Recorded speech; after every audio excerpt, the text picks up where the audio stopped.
William Blake is a great poet of England. He was a strange poet, born in 1751, and he came into the early 19th century, lived along with Coleridge and Wordsworth, contributed to this romantic movement right from late 18th century. But we bring him here along with pre-romantic poets just for convenience. We have to be aware that William Blake is considered the first or the most important romantic poet today. First, we will look into the historical and literary context, see a few ideas about Blake, particularly his views on imagination, and then read two poems from Songs of Innocence and two poems from Songs of Experience. But interestingly, the title is the same, Nurse's Song and the Chimney Sweeper. We will do the analysis. As we said earlier, Blake is a pre-romantic poet and also a romantic poet. He is pre-romantic in time, that is, he started his writing career in late 18th century, but he lived on into the 19th century. He had that first romantic urge or spirit.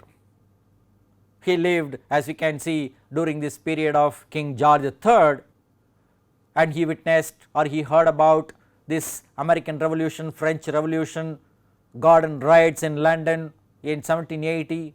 He was a witness to many other social happenings, social events, political events of his time. Unlike many other writers, he was a man who observed life very closely. He saw the pathetic conditions of life in England. He also saw the divide between the rich and the poor.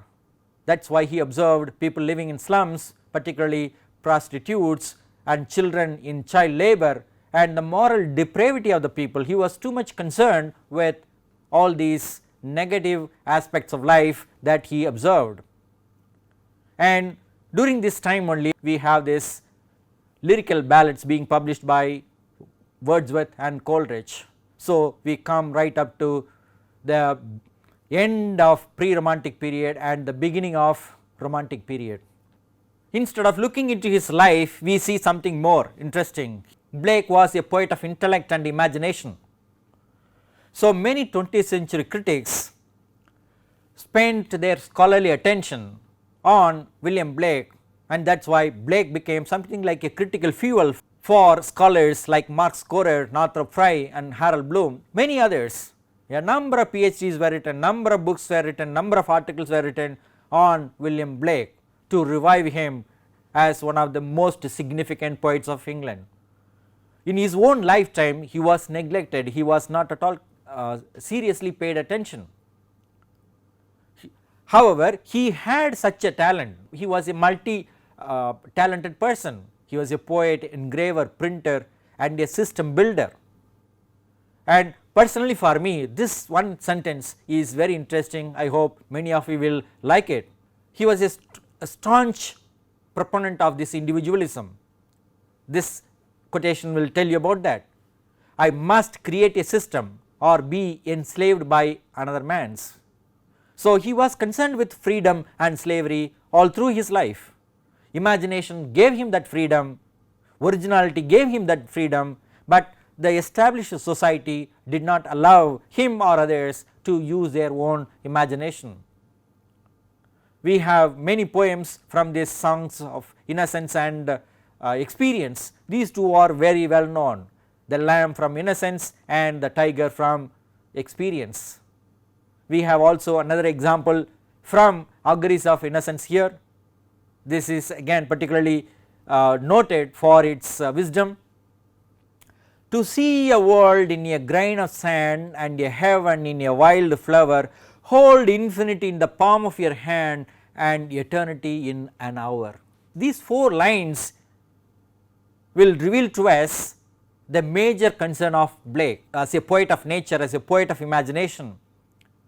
At the same time, even though he was concerned with some metaphysical or philosophical ideas, connecting this world to see the world in a grain of sand and heaven in a wild flower, infinity and eternity in his palm in an hour. Though he was doing all these things, he was observant, he was closely watching his surroundings. That is why we have some poems with excellent social consciousness. Blake is synonymous with imagination. That is why we have this passage here. He wrote a letter to one Reverend John Tressler when the latter gave him some assignment of printing, illustration and all that. He was a specialized printer, an illustrator, an engraver.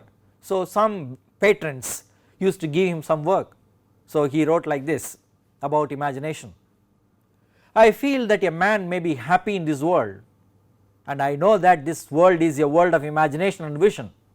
I see everything I paint in this world, but everybody does not see alike. Some see nature all ridicule and deformity, and by these I shall not regulate my proportions, and some scarce see nature at all.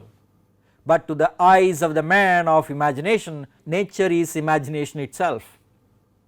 As a man is, so he sees. You certainly mistake when you say that the vision of fancy are not to be found in this world. To me, this world is all one continued vision of fancy or imagination.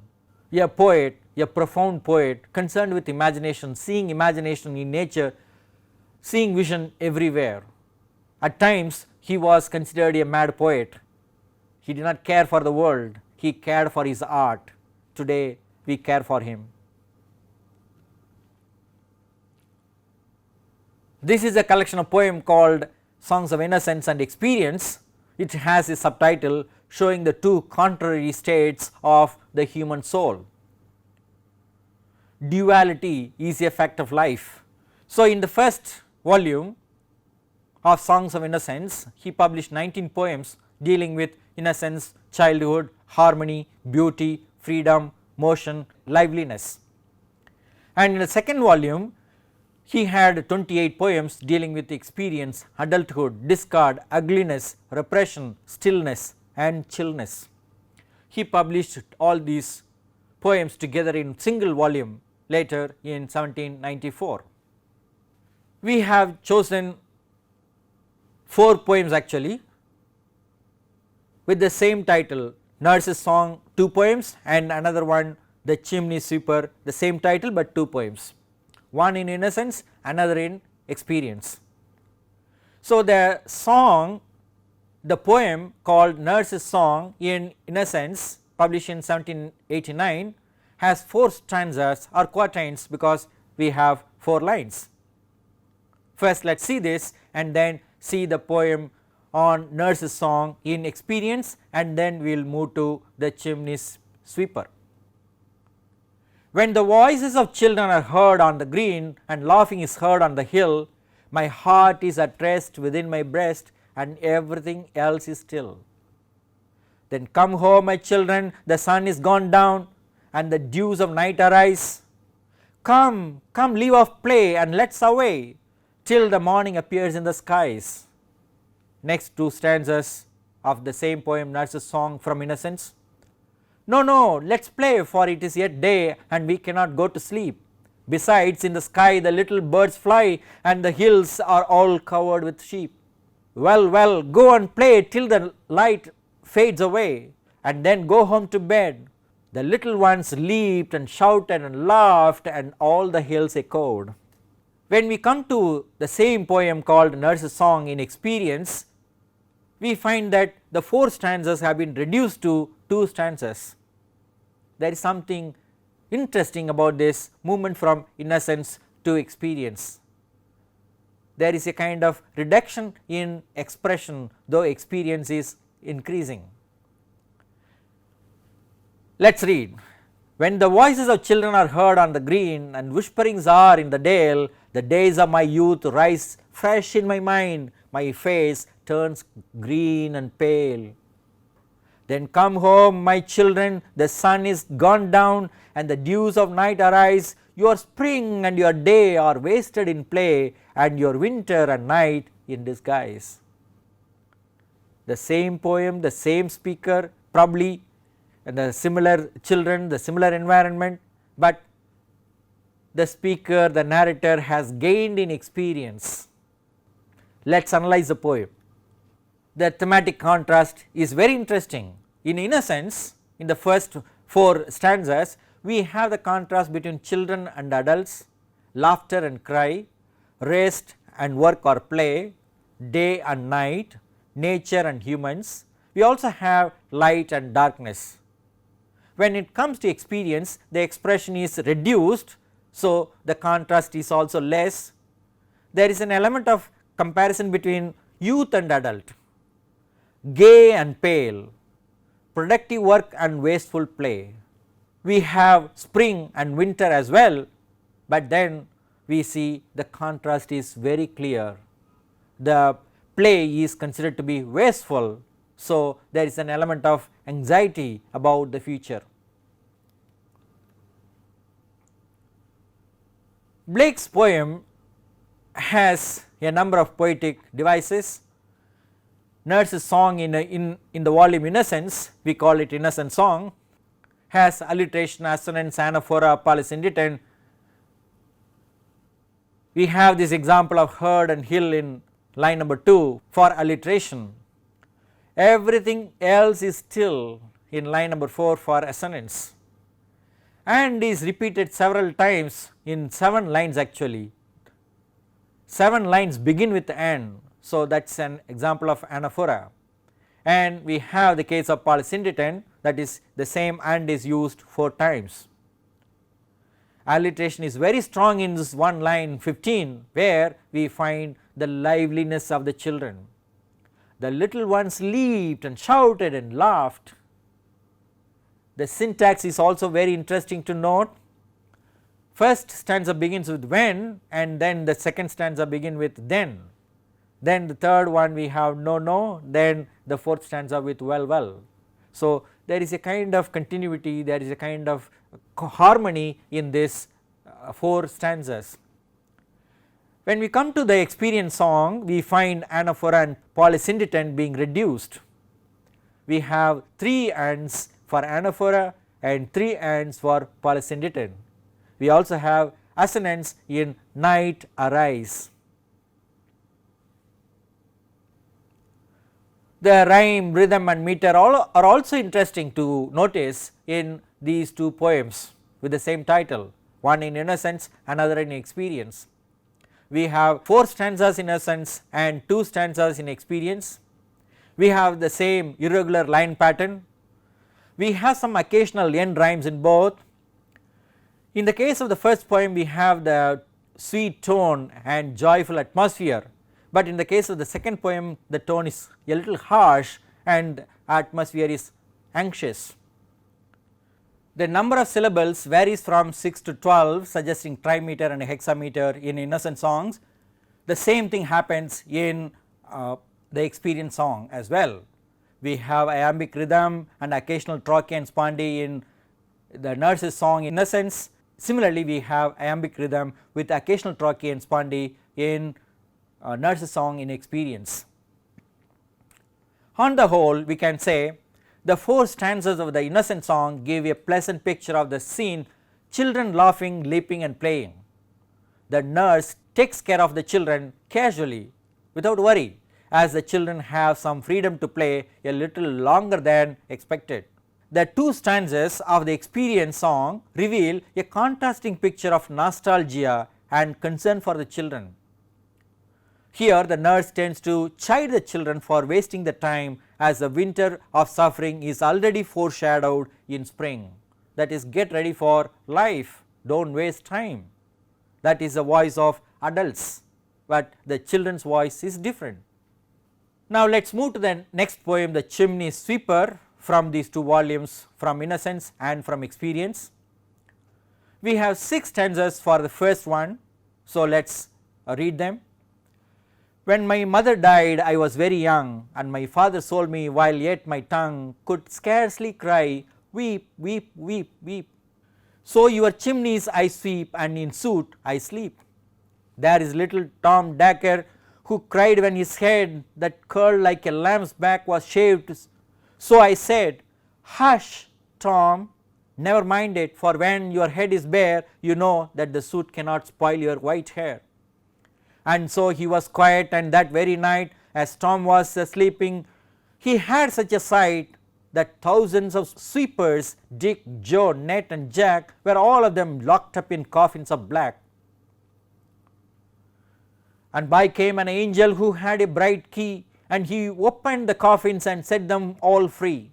Then down a green plain leaping, laughing they run, and wash in a river and shine in the sun.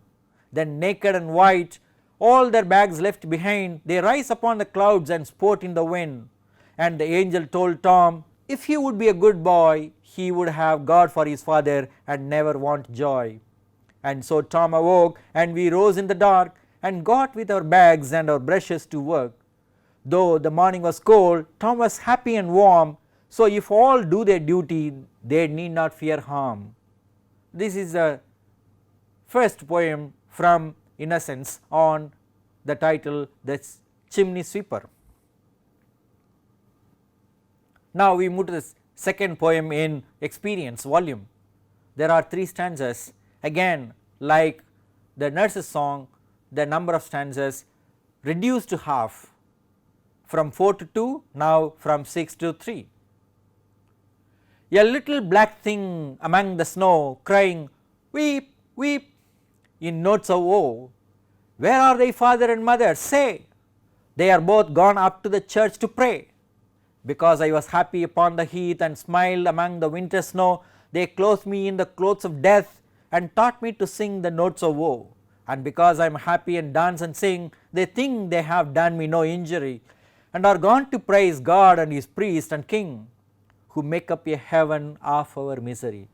The thematic contrast between these 2 poems or within these poems point to a number of binaries. We have children and parents, life and death, laughter and cry, comfort and discomfort, angel and devil, white and black, good and bad, day and night, God and humans, light and darkness, cold and warm in the Innocent song. And we have on the other hand black and white, cry and laughter, parents and children, woe and comfort, church and family, sad and happy, hell and heaven, society and individual, religion and man. This is a poem which illustrates Blake's challenge to the established authority of the church of his time. He did not believe in the church, he did not believe in God as propagated by the church. The religion of man was something different, that is the religion of imagination for Blake. You could see the child labor that was described in the poem. Chimney sweepers, they were sent up the chimney in those days. If you read up a little about the social history of England at the time, you would understand small children were sent up the chimney to clean the dark soot. A number of poetic devices are found in both poems. Alliteration, we have examples like sweep, soot, soot, spoil, leaping, laughing, bags behind, bags, brushes. We also have a simile like a lamb's back. Metaphor is something very strong, locked up in coffins of black. The children, death and darkness or this blackness, they are all connected symbolically. So the children are locked up in the coffin, that means they are dead even before they grow up. Many children used to die, many children used to lose their limbs because they would fall from the chimney. There is an interesting case of a dream experience. There is a story of this angel coming into the dream of a child saying, be a good child, God will be your father, because as we saw in the next poem, parents forget the children, they go to church, they pray to God, they do their service to the king. Church and state, they do not care for the children. There is obviously the sentence structure is very complex, there is also a conditional clause. If you behave well, if you do your duty, God will take care of you, we human beings will not take care of you. That is a kind of practical truth that Blake conveys in this poem. The experience song has one poetic device called reification, that is objectification. It is a very strong phrase, a little black thing. The child, it is not a child, it is a ball of black thing. It is used to remove black things in the chimney. Rhyme, rhythm and meter point to certain interesting things we can see. We have this rhyme scheme of A, B, B in the 6 stanzas, similarly in the 3 stanzas in experience. We have full rhymes, young, tongue, head, said, bear, hair, night, sight, run, sun, boy, joy, warm, harm. We do not have such full rhymes here in this experience song because there is more discard. We have partial rhyme, dark and work, I rhyme like behind and when, perfect rhyme like weep and sleep. That is perfect because that is the only suffering that the children are familiar with. Jack and black, also Jack is black is death for the children. We have internal rhyme like sweep and sleep. In the case of this experience song, we have full rhymes in 2 cases. Feminine rhyme we have injury and misery because they have double syllables. We have I rhyme like heath and death. Some internal rhyme also we have note of woe or notes of woe, that is what we find. We have some repetitions of words like weep, snow, clothe, sing, happy, because, notes of woe. To summarize the poem with an overall impression, we have these things to say. The first speaker of the Innocence song believes in the received wisdom from society about religion, God, angels, humans, and so accepts the human condition stoically, patiently. The speaker further blindly accepts the story of the angel freeing the chimney sweepers after death and the statement about doing duty sincerely. But this will not bring any harm to children, that is what the angel says. The first person speaker of the experience song is aware of the deceptive phase of religion as he exposes the irresponsibility of the church and the state toward the poor people, because both church and king are brought into this poem. Here the speaker pretends to be happy while actually inhabiting a heaven of our misery. The 2 poems together on child labour reveal Blake's challenge to the established views of his day. Many questions were discussed, raised in the parliament, but the children's plight did not find a place. It took long time for these children to be freed from this kind of slavery. Some references we have, hope these are useful to you. You will learn more about Blake and his poetry. Thank you.